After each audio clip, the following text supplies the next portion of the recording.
আসসালামু আলাইকুম। আপনারা দেখছেন আপলিট বাংলাদেশ, আর সাথে রয়েছি আমি রুবেন। বিগত সরকারের হাতে নেওয়া বেশ কিছু মেগা প্রকল্প এখন চলমান রয়েছে। এসব প্রকল্পে সোয়া 2 লক্ষ কোটি টাকা খরচ হবে। এর মধ্যে এক রূপপুর পারমাণবিক বিদ্যুৎ কেন্দ্রের নির্মাণ ছাড়া 6টি প্রকল্পের কাজ 90 ভাগেরও বেশি শেষ হয়েছে। তবে বিপুল পরিমাণ অর্থ ব্যয়ে এরকম প্রকল্প বাস্তবায়নের কি প্রয়োজন ছিল এবং প্রকল্পগুলো যৌক্তিকভাবে নেওয়া হয়েছে কিনা পর্যালোচনা করা হচ্ছে। এখন প্রকল্পগুলোর ব্যয় পর্যালোচনার কাজটি করছে পরিকল্পনা মন্ত্রণালয়ের বাস্তবায়ন, পরীক্ষণ এবং মূল্যায়ন বিভাগ। যে সকল বড় এবং বিগ বাজেটের প্রকল্প হাতে নেওয়া হয়েছিল সেগুলোর নাম দেওয়া হয়েছিল মেগা প্রকল্প। পায়রা বন্দর, মাতারবাড়ি তাপবিদ্যুৎ কেন্দ্র, রূপপুর পারমাণবিক বিদ্যুৎ কেন্দ্র, মেট্রো রেল, পদ্মা সেতু, ঢাকা মাও এক্সপ্রেসওয়ে, বিমানবন্দরের 3rd টার্মিনাল, যমুনা রেল সেতু, Cox's Bazar rail line, Karnaphuli tunnel এসব প্রকল্পের মধ্যে অন্যতম।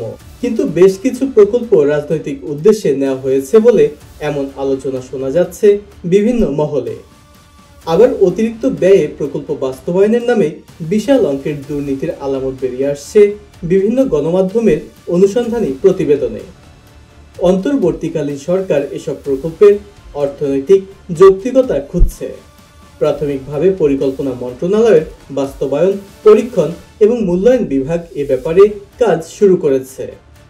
দেশের জাতীয় গণমাধ্যম থেকে প্রাপ্ত তথ্য নিয়ে সাজিয়েছে আমাদের আজকের ভিডিওটি, তাই শুরু থেকে শেষ পর্যন্ত দেখতে থাকুন।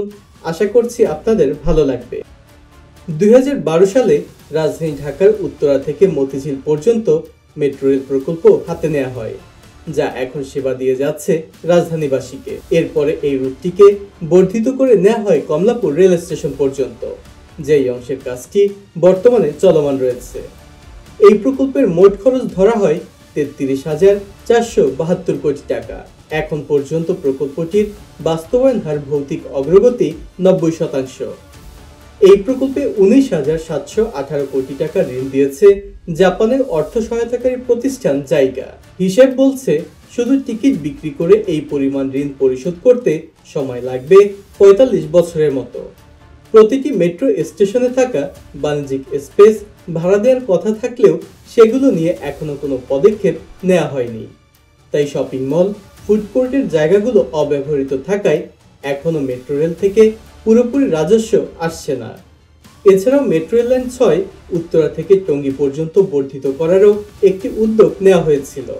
তবে এই পরিকল্পনাটি যদি শুরুতেই নেওয়া হতো তাহলে আরও বেশি যাত্রী পরিবহন করা সম্ভব হতো। এতে করে বাড়ত রাজস্ব। রাজধানী ঢাকা এবং এর আশেপাশের জেলাগুলোকেও এই মেট্রো রেলের আওতায় আনার পরিকল্পনা ছিল, যেমন সাভার, নারায়ণগঞ্জ, সদরঘাট, কেরানীগঞ্জ, নরসিংদীকে মেট্রো রেলের আওতায় যুক্ত করার কথা চলছিল। বর্তমানে মেট্রো রেল 6 এর বর্ধিত অংশের পাশাপাশি মেট্রো রেল লাইন 5 এবং 1 এর নির্মাণ কাজ চলমান রয়েছে।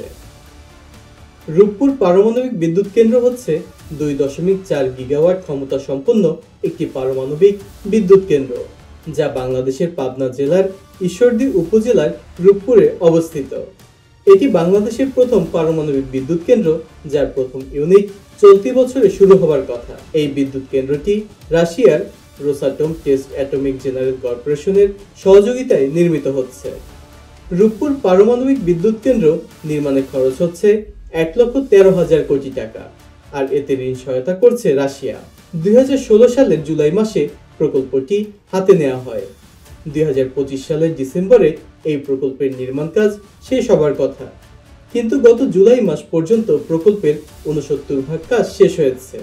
এই প্রকল্পটির অন্যতম দুশ্চিন্তার বিষয় হল 2027 সালের শুরু থেকে বছরে প্রায় $50 কোটি করে ঋণ পরিশোধ করতে হবে। প্রকল্প শুরুর পর 2019 সালে রূপপুর পারমাণবিক বিদ্যুৎ কেন্দ্রে কর্মকর্তাদের জন্য আসবাবপত্র ক্রয়কালীন ব্যাপক দুর্নীতির অভিযোগ ওঠে।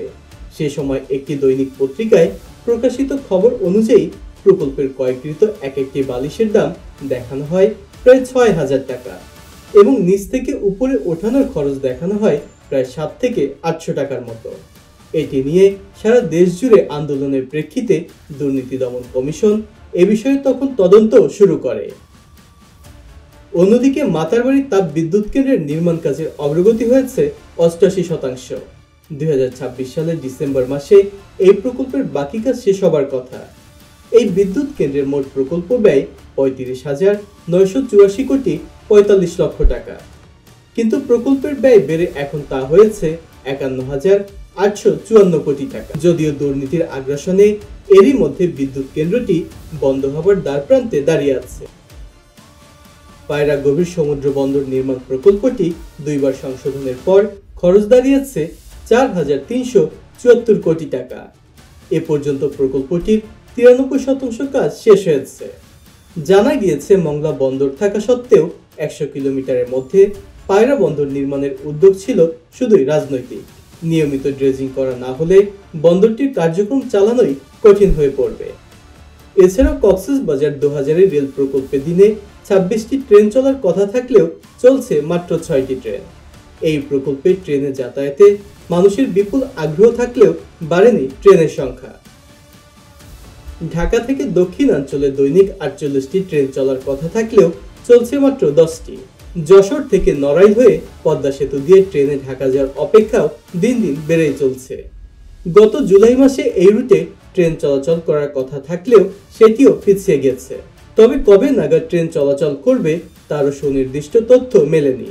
তবে অক্টোবর মাসের শেষ সপ্তাহে অথবা নভেম্বরের প্রথম সপ্তাহে পদ্মার ওপর দিয়ে যশোর নড়াইল হয়ে ঢাকা রুটে ট্রেন চলাচল করতে পারে বলে জানিয়েছেন প্রকল্পের পরিচালক।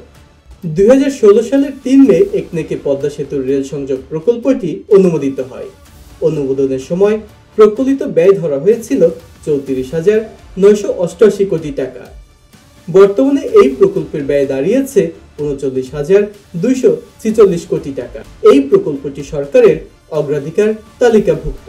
চীনের অর্থায়নে সে দেশেরই ঠিকাদারি প্রতিষ্ঠান রেলপথ নির্মাণের কাজটি করছে। 3 অংশে ভাগ করে পদ্মা সেতু রেল সংযোগ প্রকল্প বাস্তবায়ন করছে বাংলাদেশ রেলওয়ে। প্রথম অংশ ঢাকা মাওয়া এর দৈর্ঘ্য 38 কিলোমিটার, দ্বিতীয় অংশ মাওয়া থেকে ভাঙা দৌড়ুজার 33 কিলোমিটার। ইতিমধ্যে এই অংশে ট্রেন চলাচল শুরু হয়েছে। হযরত শাহজালাল আন্তর্জাতিক বিমানবন্দরের তৃতীয় টার্মিনালে পুরোদমে কার্যক্রম শুরু করতে 2026 সাল লাগতে পারে বলে ইঙ্গিত দিয়েছে বেসামরিক বিমান চলাচল কর্তৃপক্ষ। প্রকল্পটির 98% কাজ শেষ হলেও বাকি 2% শেষ করার প্রক্রিয়া এখনো শুরুই হয়নি বলে চলে।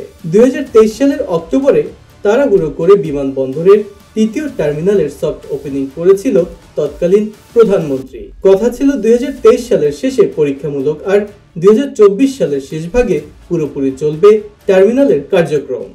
তবে কার্যক্রম শুরুর প্রক্রিয়া প্রাথমিক কাজও শুরু হয়নি এখন। শাহজালালের তৃতীয় টার্মিনাল নির্মাণ প্রকল্পটি একনেকে অনুমোদন পায় 2017 সালের 24 অক্টোবর।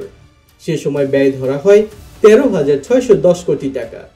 পরে আরো 7,788 কোটি 59 লাখ টাকা বাড়লে প্রকল্পের আকার দাঁড়ায় 21,398 কোটি টাকায়। 2019 সালের ডিসেম্বরে প্রকল্পটির নির্মাণ কাজ শুরু হয়। আর এতে অর্থায়ন করছে জাপানের অর্থ সহায়তাকারী প্রতিষ্ঠান জাইকা। পরিশেষে বলতে চাই, দেশের মানুষের জন্য নেওয়া এই প্রকল্পগুলো যদি সঠিক সময়ে শেষ করা হতো আর এতে যদি দুর্নীতি না থাকতো তাহলে আমাদের ঋণের বোঝা এতটা বাড়তো না। আসুন সবাই বেশি করে গাছ রোপণ করি, পোস্টার সন্ত্রাসের বিরুদ্ধে সচেতন হই। তো বন্ধুরা, কেমন লেগেছে আমাদের আজকের এই ভিডিওটি? যদি ভালো লেগে থাকে তাহলে অবশ্যই কমেন্টস করে জানাতে ভুলবেন না।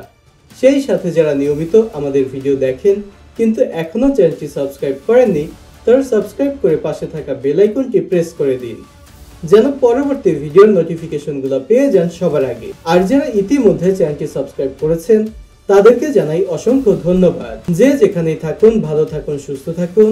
আজকের মতো আমি রুবেল বিদায় নিচ্ছি। আল্লাহ হাফেজ।